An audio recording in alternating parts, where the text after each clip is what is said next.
2025 BPL শুরুর আগে এখনো পর্যন্ত কাগজে কলমে সবচাইতে দুর্বল দলটির নাম দুর্বার রাজশাহী। ফলে আসন্ন বিপিএলের সবচাইতে বেশি সমালোচনা হচ্ছে তাদেরকে ঘিরেই।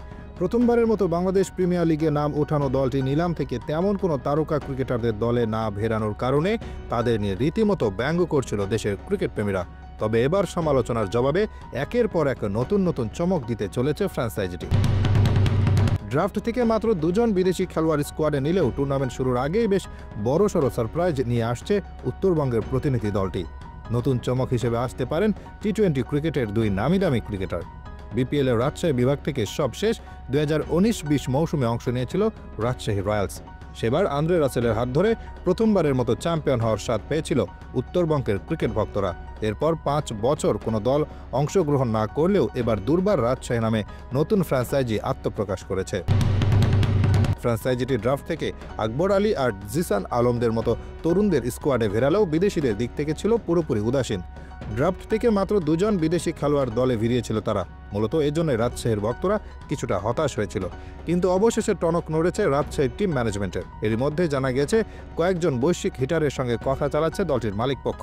এর আগে গত বৃহস্পতিবার মেহরাব হোসেন অপি বলেছিলেন 4-5 জন বিদেশি ক্রিকেটারের সঙ্গে যোগাযোগ করছে তারা। এর মধ্যে প্রথম নামটি ছিল পাকিস্তান দলের ওপেনার ফকর জামান। শোনা যাচ্ছে অন্তত কয়েকটি ম্যাচের জন্য হলেও আনতে পারে তাকে।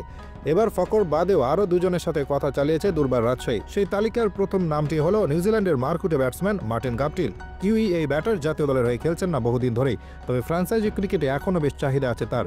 কিছুদিন আগেই লিজেন্ড লিগে করেন দুর্দান্ত এক সেঞ্চুরি, তাই বলা চলে বিপিএলেও বড় নাম হবে গাপটিল। মূলত জানুয়ারিতে অনেকটাই অবসর সময় কাটাবেন তিনি, আর সেই সুযোগটাই নিতে চাইছে দুর্বার রাজশাহী।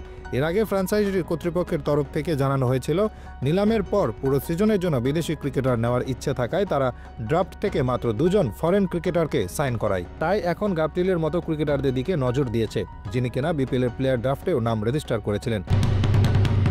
এদিকে কিউই ব্যাটারের পাশাপাশি শ্রীলঙ্কা দলের তারকা ক্রিকেটার দাসন হিমান্তর সাথেও কথা চালিয়েছে ফ্র্যাঞ্চাইজিটি। গত ইমার্জিং এশিয়া কাপে সর্বোচ্চ উইকেট শিকারী হয়েছিলেন এই লেগ স্পিনার। বাংলাদেশের স্পিন সহায়ক উইকেটে নিজেদের বোলিং গভীরতা আরও এক ধাপ বাড়াতেই মূলত এমন সিদ্ধান্ত নিতে যাচ্ছে দুর্বার রাজশাহী। তাছাড়া মিরপুরের উইকেটে দাসন হিমান্তর মতো বোলাররা হতে পারেন বেশ কার্যকরী। এখন গুঞ্জন অনুযায়ী ফকর জামানের সাথে এই দুজন ক্রিকেটার যদি আসেন রাজশাহী হয়ে মাঠ মাতাতে, তাহলে নিশ্চিতভাবেই টুর্নামেন্টের অন্যতম শক্তিশালী দলে পরিণত হবে উত্তরবঙ্গের দলটি।